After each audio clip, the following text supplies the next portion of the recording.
Perfecto, gracias Naomi, muy amable.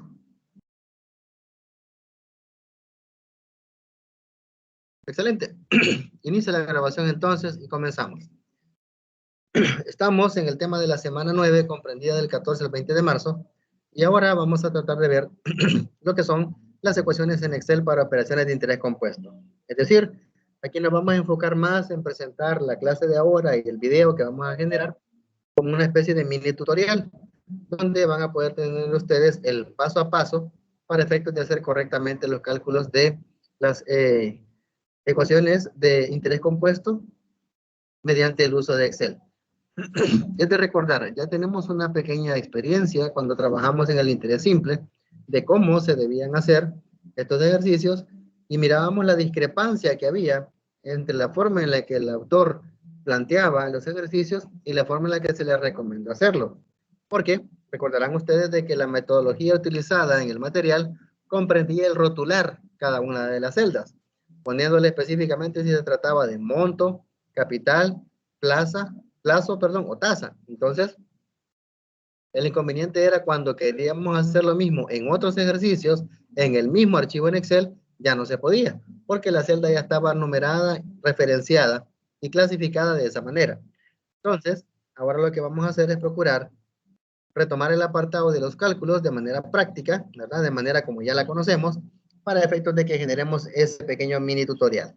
Entonces, igual, recordando un poco lo que hablábamos antes, de que Excel es una poderosa herramienta para el uso de los cálculos en esta disciplina, y de hecho, la mayoría de cálculos que podemos hacer en una calculadora se pueden migrar a una hoja de cálculo, con la característica que hay que tener un gran cuidado en el uso de la nomenclatura de la fórmula a utilizar, porque un paréntesis que esté o no esté en donde debe estar, un signo que no vaya de manera correcta, distorsiona completamente lo que estamos calculando. Igual se recalca que Excel no posee fórmulas específicas de interés compuesto, pero las fórmulas algebraicas que se han usado son sencillas y se pueden trasladar a una hoja en Excel. Básicamente, tenemos aquí los planteamientos.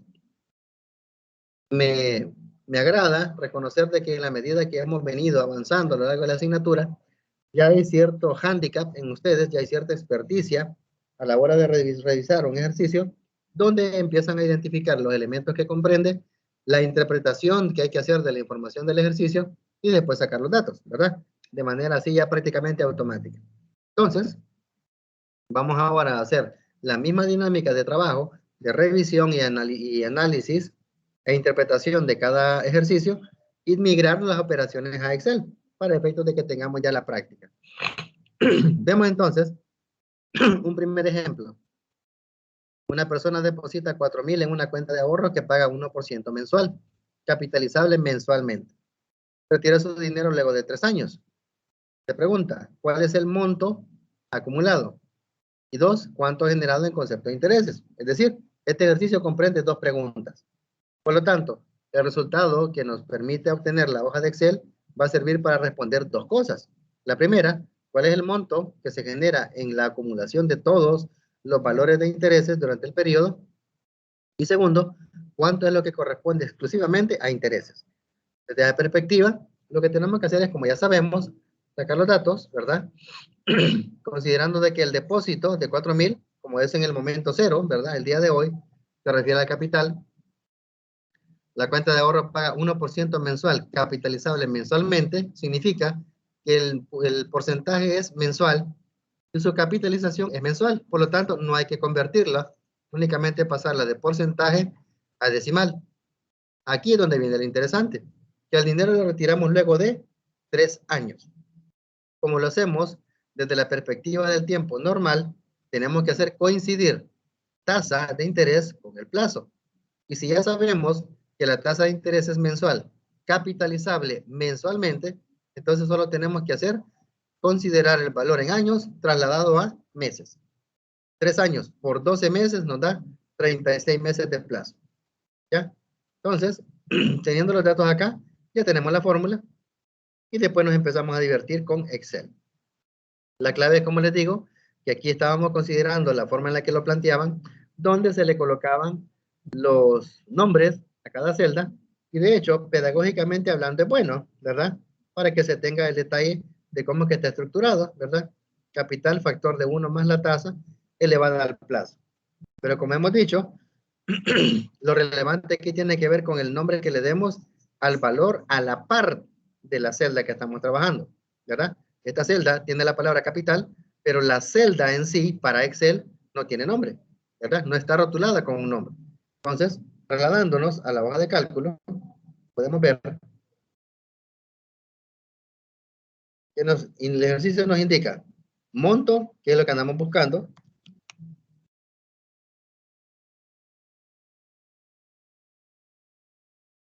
Viene el capital, que son $4,000. 4,000. El plazo, que son los 36 meses que habíamos hablado, que es el equivalente a 3 años por 12 meses.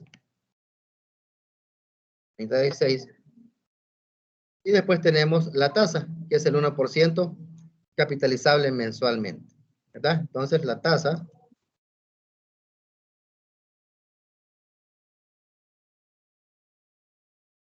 es igual a 0.01 decimal, ¿verdad? Como le hemos hablado.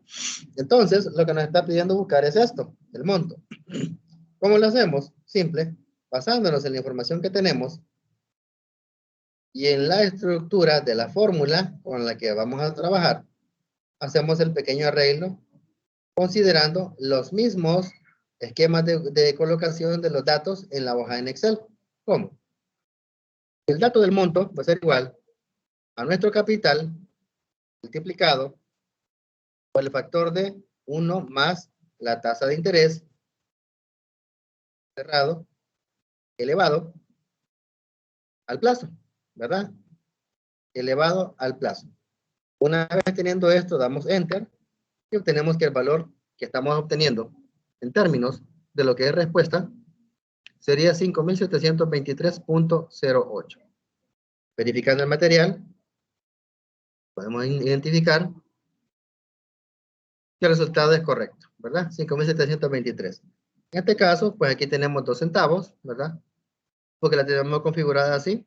Pero si queremos una respuesta exacta, solamente le quitamos los ceros y nos queda la respuesta que tiene la hoja que tenemos como referencia para el ejercicio.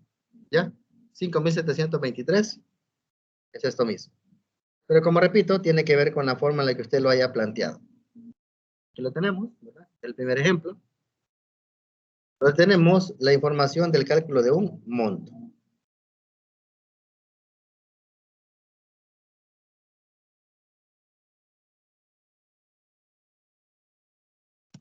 Y buscamos monto. ¿Ya?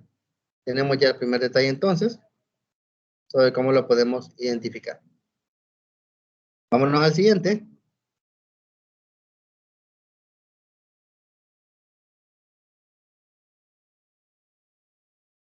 Ejemplo 2. Aquí no buscamos monto, sino que no sabemos que vamos a buscar, ¿verdad? Nos vamos a la hoja de cálculo. Ejemplo 2. ¿Qué capital debe invertirse hoy al 11.5% anual capitalizable por bimestres para obtener 4,000 en 10 meses? La pregunta, ¿a cuánto ascienden los intereses? Conviene aclarar, compañeros, que la pregunta que estamos respondiendo acá en este ejercicio es esta, ¿verdad? El monto es de 5,723.08. Nos falta la otra pregunta, que era cuánto se ha generado en concepto de intereses. Para ello, igual que como lo habíamos hecho en el caso de interés simple, simplemente hacemos una resta. Intereses en dólares, aquí va a ser igual al monto que acabamos de encontrar menos el capital original. Significa entonces que en concepto de intereses, esta transacción ha generado un monto de 1,723.08. Ahí lo que tienen resaltado en negrita son las dos respuestas, ¿verdad?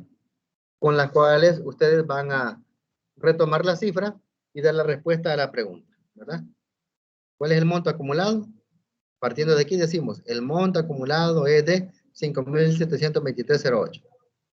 Y cuando hablamos de la segunda, de cuánto ha generado en concepto de intereses, la respuesta es, se han generado 1.723,08. Así, así de sencillo. La misma dinámica que cuando trabajamos a pie, pero en la hoja en Excel, ¿verdad?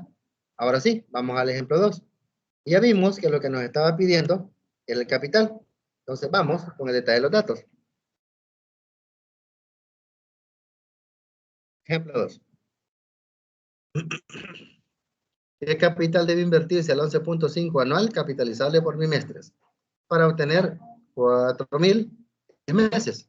Entonces, ¿a cuándo sienten los intereses? Aquí está lo interesante. 11.5 anual. Es decir, que el interés que se va a aplicar en el año es de 11.5. Pero este se debe distribuir en bimestres. Significa que cada 2 meses vamos a aplicar una parte de estos intereses para que en un año apliquemos el 11.5. Entonces, lo pasamos a decimal, 0.115, entre 6, que son los bimestres que hay en un año, ¿verdad? O sea, hay 6 pares de meses en un año completo. Entonces, al hacer la operación, obtenemos un interés de 0.0192. ¿Ya? Y otro detalle, que habla de que en 10 meses es el plazo. Y el plazo son 10 meses. Y la tasa de interés es bimestral, entonces este valor es susceptible de ser múltiplo de 2. Por lo tanto, este como que tengamos los 10 meses entre los 2 bimestres, ¿verdad? Que hay en cada, entre 2 meses que hay en cada bimestre. Eso va a ser igual. Eso va a ser igual a los 5, que es el periodo con el que estamos trabajando. Es decir, 5 bimestres, ¿ya? 5 pares de meses, ¿verdad? El equivalente a 10 meses. Ahora, ya que tenemos claro de dónde ha salido la información, trasladamos a la hoja, ¿verdad? Monto, decíamos que era 4.000. Capital, que es el que andamos buscando. Plazo, dijimos, 5 bimestres. Tasa, 0.0192. ¿Sí? Ahora, lo que hacemos entonces es trasladar esta información a este formato, ¿verdad? Recordarán ustedes que hay dos formas, y las explicamos en su momento. Una es la forma tradicional donde tenemos el monto multiplicado por el factor de acumulación elevado a la inversa, ¿verdad? Y la otra es el monto entre el factor de acumulación. Es decir, la transacción al final es la misma, con la única diferencia de que la forma en la que se plantea es la diferente. Entonces, si tenemos eso,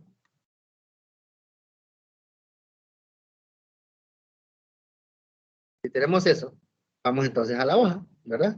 Que tenemos por acá. Como diríamos entonces, esto va a ser igual a los 4.000 de monto, ¿verdad? Entre factor de 1 más la tasa de interés elevado. Aquí vamos a, para los que tengan la inquietud, el apartado de esta, de la flechita que se coloca como para elevar, para el exponente, lo podemos obtener de acá. Insertar símbolos.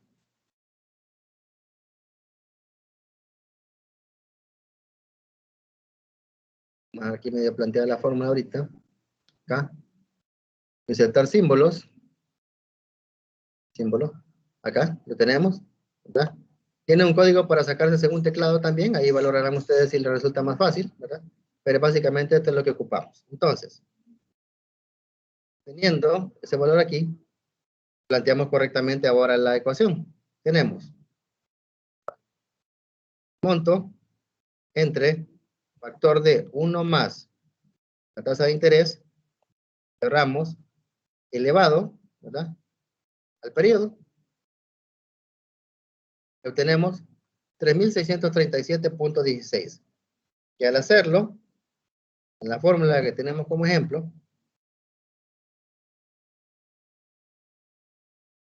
da exactamente ese valor. 3.637. Solo que como acá lo tenemos referenciado a 2 centavos, da .16, ¿verdad? Porque así está configurado Excel en este ordenador. Ustedes lo pueden trabajar sin centavos si gustan, para efectos de conocerlo. Pero ahora, vean la fórmula. Esta fórmula es diferente a la fórmula que plantea el autor. El autor plantea que el monto se multiplica por el factor de acumulación y el factor de acumulación lo elevamos a una potencia negativa, ¿verdad? En este caso no lo hicimos así, sino que tenemos el valor del monto entre el factor de acumulación elevado a la potencia normal. Hagámoslo aquí a la par, a ver si nos da igual como lo tiene planteado aquí el ejercicio. Sería entonces igual el monto multiplicado por factor de 1 más la tasa de interés, cerramos, elevado, en los paréntesis, por el hecho de que vamos a poner una potencia negativa a la menos 5, que es el valor que está ahí. De 1637.16. Pueden ver ustedes que el resultado obtenido es idéntico de las dos formas, ¿verdad? Por el hecho de que en este caso hacemos una división, que es como generalmente se trabaja valores actuales o encontrar capitales en cuanto a cifras, ¿verdad? Y esta otra es la forma en la que se está multiplicando, como se les ha presentado en otras ocasiones en el texto que tenemos como guía.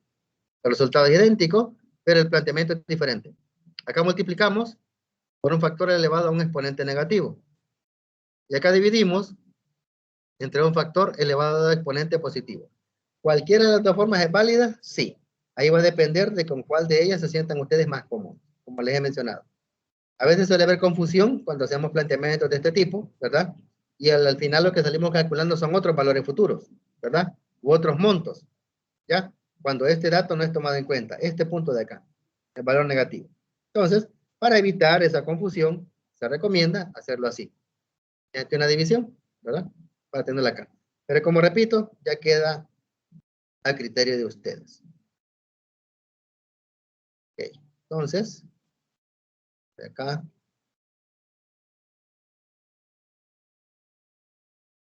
el símbolo. Y ahora vamos a un tercer ejemplo. Ejemplo 2. Ejemplo 3. Aquí habla del factor tiempo, ¿verdad? Que es la tercera variable que se busca. Se pregunta, ¿qué día deberá invertir 1.500 una persona para disponer de 1.650 el 24 de diciembre? Aquí ya la cuestión se pone interesante porque no solo están pidiendo el plazo, ¿verdad? Desde el número de días que hay que utilizar, sino en qué fecha se debe iniciar la transacción. Ya eso lo pone un poquito más interesante, ¿verdad? Entonces, se considera esta transacción con un interés del 12% compuesto semanalmente. Es decir, que cada semana se va a aplicar una fracción de ese 12%, porque estamos considerando la aplicación durante las semanas del año, ¿verdad? Entonces, se dice que considera el tiempo real. Para el tiempo comercial, un año tiene 52 semanas, ya, considerando meses de 30 días. Y en base a los datos del problema, aquí lo que hacemos es que C, que es el capital, ¿verdad? El día que tenemos que invertir, lo que vamos a identificar, porque la cantidad ya la tenemos, 500, para disponer de 1.650, que es en el futuro, ¿verdad? Entonces, este es el monto. Y después el interés, que tiene que ver con la fracción de tiempo con la que trabajamos, que es semanalmente. Entonces, aquí lo tenemos, ¿verdad? 0,12 entre 52. Dice la teoría. En este problema se va a calcular el plazo. Se repite el procedimiento del ejemplo 1 para crear las celdas con los datos conocidos, es decir, los nombres, monto, tasa y capital. Y luego se aplica la fórmula de tiempo en la celda de plazo. Igual, ¿verdad? Lo que hemos dicho, ese apartado de rotular las celdas no es conveniente, no es práctico, no es pertinente. Así que lo que vamos a hacer es plantearlo únicamente basándonos en la fórmula, ¿verdad? Que tenemos por acá, que ya la conocemos. Entonces, vámonos a un tercer ejemplo.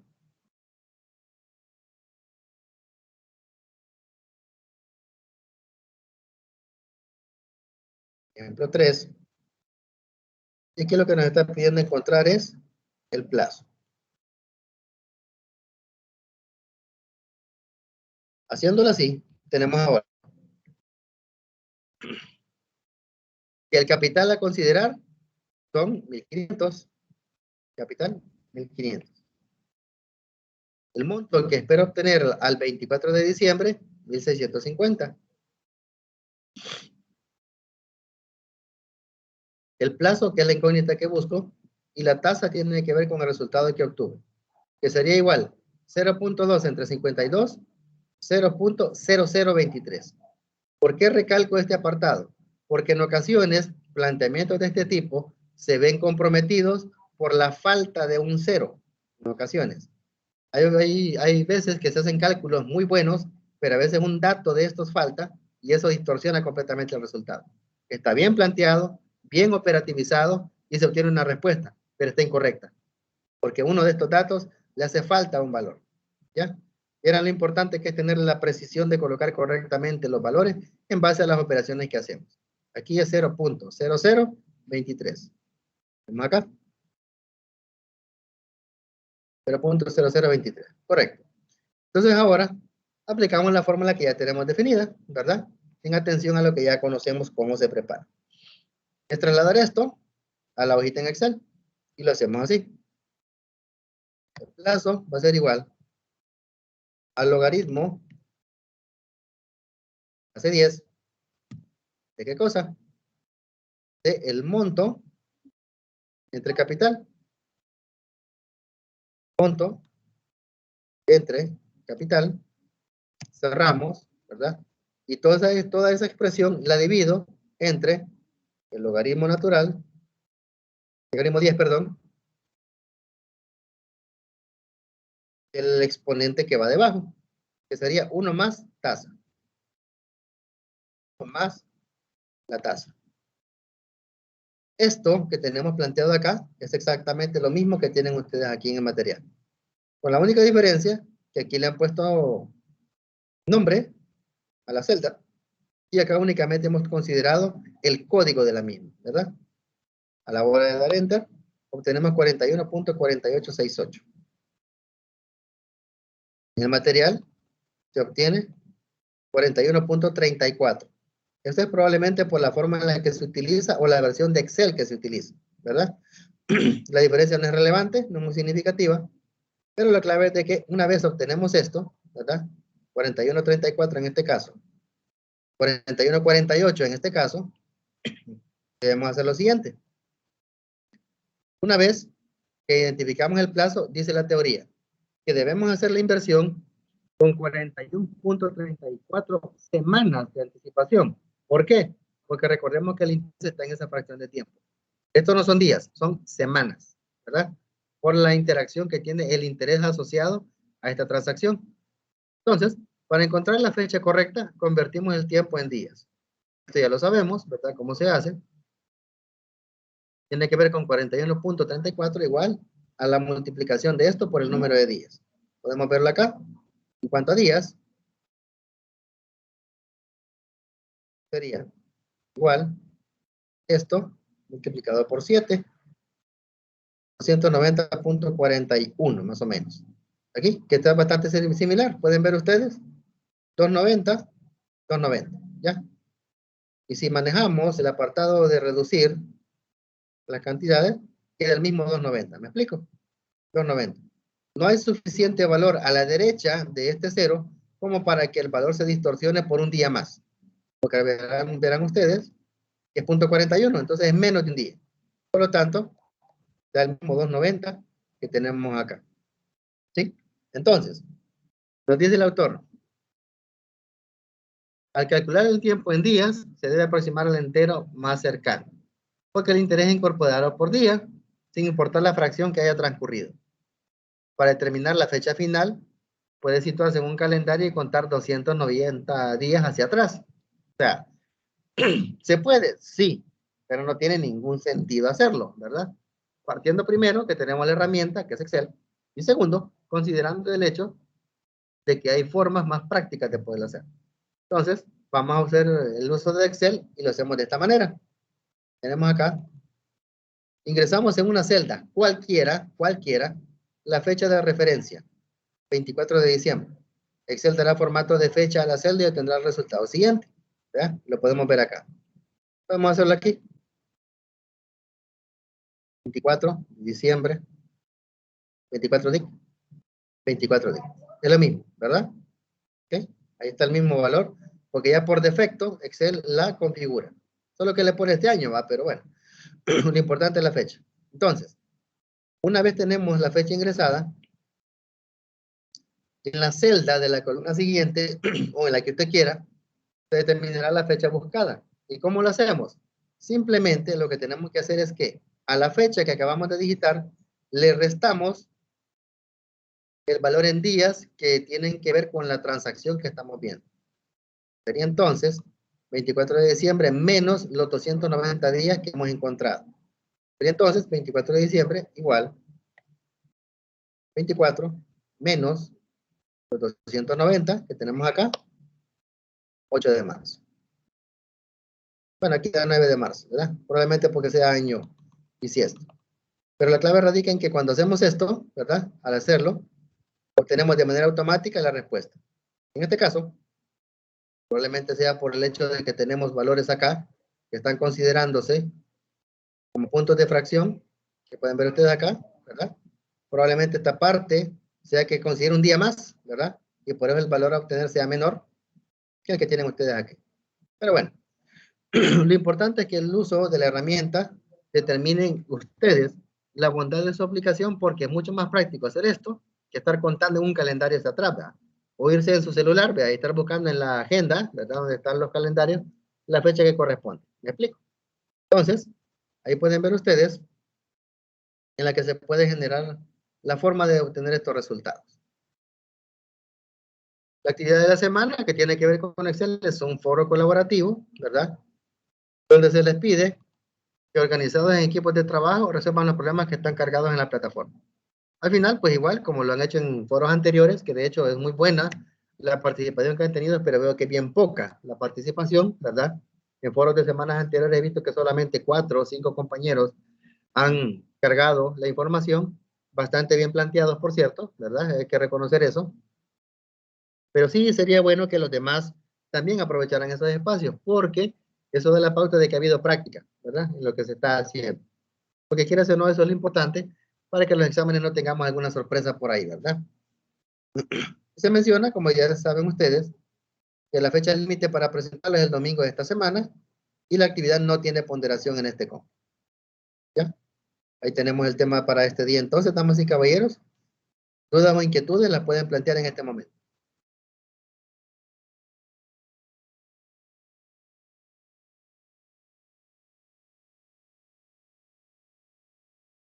Yo sí tengo una pregunta, licenciado. Diga, Francisco. Eh, es más que todo sobre el tema de interés compuesto, no es tanto sobre el uso de Excel que nos acaba de enseñar. Sí. La consulta es si, bueno, en varios de los ejercicios que hemos estado realizando se ven a veces periodos y tasas de interés que no tienen la misma unidad de medida. Se sabe también que para poder desarrollar un ejercicio tienen que tener la misma unidad de medida, ya sean semestres, años, etcétera. Correcto. Entonces, ¿qué nos recomienda convertir el periodo a la misma unidad de medida de la tasa de interés o la tasa de interés a la misma unidad de medida del periodo? ¿O es irrelevante, así como uno lo quiere hacer? O esa duda me surgió en los ejercicios que nos dejó la semana pasada y en los que hemos estado realizando. Ok, excelente. De hecho, qué bueno que menciona la pregunta, Francisco, y usted mismo da la respuesta. La respuesta es de que es indiferente por qué vía se va usted. Hay gente que siente más cómodo que un año lo convierta a meses, porque el interés es mensual, a tener que convertir el interés mensual multiplicándolo por 12 para generar un interés anual. Entonces, lo importante es que plazo y tasa coincidan en unidad de medida. Si la tasa es aplicable semanalmente, por ejemplo, lo ideal es medir el tiempo en semanas. Si el periodo que estamos trabajando es anual, lo ideal es que la tasa con la que se trabaje sea una tasa anual. ¿Me explico? Pero ahí va a depender de cómo se sientan más cómodos ustedes trabajando. Y precisamente eso es lo que se busca generar con la práctica. Que ustedes se sientan más cómodos trabajando. Por ejemplo, cuando les mostré el ejemplo que tenemos acá, lo voy a compartir de nuevo.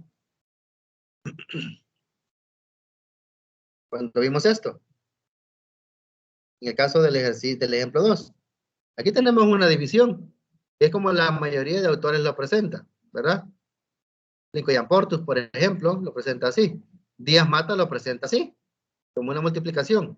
Ambos resultados son exactamente iguales, pero lo que cambia es la naturaleza de la operación que se hace. Esta es una división y esta es una multiplicación, ¿ya? Pero el resultado es el mismo. Entonces, para concretar la respuesta ahí, Francisco, es de que es indistinto, ¿ya? Con tal de que ustedes se sientan, con lo que sientan ustedes es más fácil, ¿verdad? Convertir el tiempo a la unidad de medida del interés o viceversa. Ahí ya queda a criterio de ustedes. No sé si queda respondida la inquietud. Sí, está claro, licenciado. Gracias. Perfecto, muy bien, excelente. ¿Otra consulta, compañeros?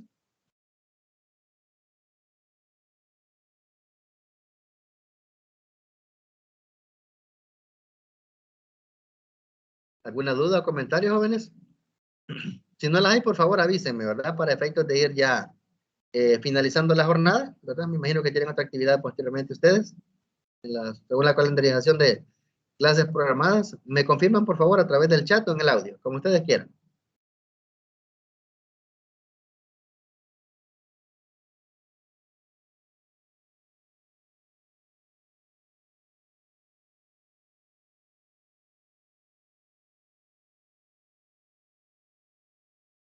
Que veamos en el chat. Milton nos comenta, todo claro, todo ok, Link? Perfecto. Gracias, Milton, muy amable. Edwin nos comenta, creería que todo bien, Link. Muy bien. Igual, ¿verdad? Si hubiera alguna duda, pues ya saben, ¿verdad? Ahí está la plataforma y más que todo el grupo de WhatsApp para que podamos tener alguna duda así un poco más expedita para poder responder. Karen nos comenta, todo claro, Link. Perfecto, gracias, Karen. Fernando, todo en orden, Link. Gracias, ok. Excelente, excelente, jóvenes. Perfecto, quedamos así entonces. En este momento cancelo la grabación para efectos de que les quede ya disponible en el chat.